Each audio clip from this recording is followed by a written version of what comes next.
What's going on, Guardians? Happy weekly reset. I've decided to start doing these videos every week so that I can check out the vendors and our weekly playlist so that you don't have to. And I'm doing this mainly because I know that I always like to know what's going on at the start of the week, so let's get into it. Alright, so let's start with Banshee here. First off, we have a Persis D with stats for all, explosive payload, accurized rounds, hammer forged rifling. We also have small bore, flared magwell, and a ranged masterwork. Pretty interesting role here. Explosive payload is good on pretty much anything for both PvP and PvE.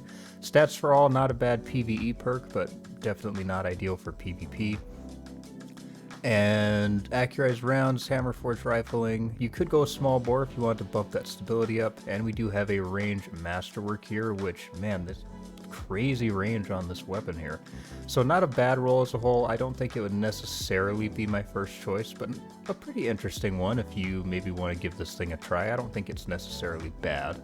Next we have a Cantata here, a fantastic hand cannon, unfortunately with a pretty lackluster role here with steady hands and vorpal weapon. Our barrel perks are extended barrel and small bore. Then we have accurized rounds and a flared magwell with a ranged masterwork. Again, I would probably pass on this, since in this column you'd probably be better off with, say, I want to say rangefinder or timed payload. Then we have the Redback 5 SI, actually not a terrible role here.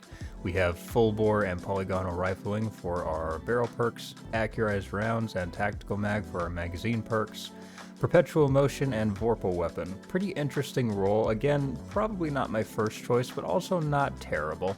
We do have a reload speed masterwork, kind of unfortunate, I would say, given that most sidearms tend to have pretty decent reload speeds anyway, so not terrible, but personally I think I'm probably going to pass on this one. Next up we have a Palmyra B with hard launch, smart drift control, black powder, implosion rounds for our barrel and magazine perks. Then we have ensemble and chill clip. Big fan of chill clip, and this probably honestly wouldn't necessarily be a bad PvE role, at least, maybe if it's in like a raid or something and you're really grouping up with your teammates for certain parts, ensemble would be really helpful. I'm a huge fan of chill clip in PvE as well, so not terrible. This might actually not be a bad pickup. Then lastly, we have a Typhon GL5 here with volatile launch, confined launch, alloy casing, and augmented drum, as well as stats for all and adrenaline junkie with a velocity masterwork, as well as, of course, we do have the intrinsic perks.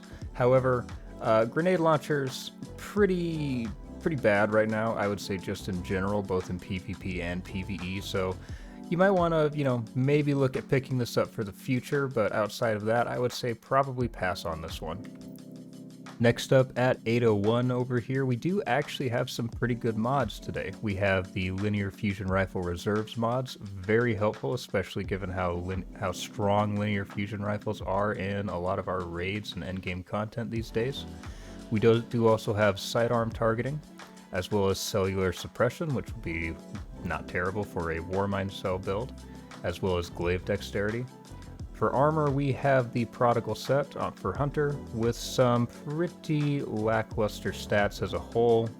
This is the only one that gets above or hits that 60 mark, but I don't really see anything really spiking here, which is kind of disappointing.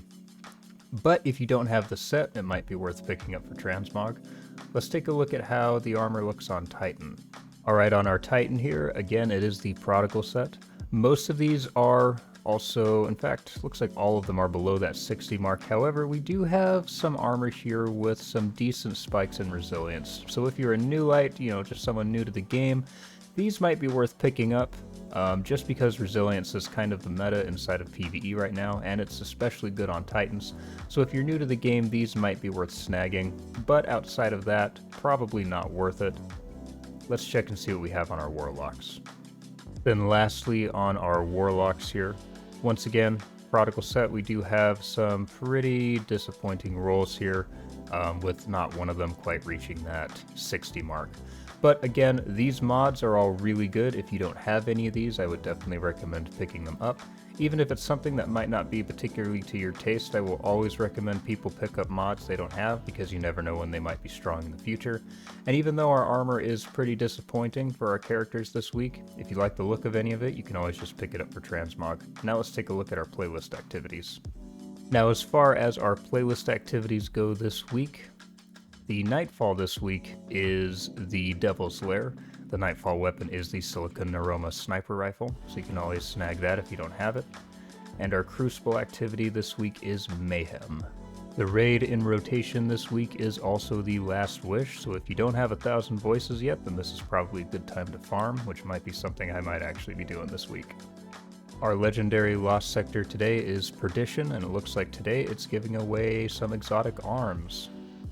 Then lastly, our dungeon this week is the Pit of Heresy on the Moon, so if you don't have a Xenophage yet, or you want to farm that pulse rifle that you can get from it, now's the time to do it. Anyway Guardians, that's all from me this week. I hope you guys enjoyed the video, and I hope it was maybe helpful for you. If it was, please let me know in the comments. Don't forget to leave a like and subscribe, and we'll do this again next week and see how it goes.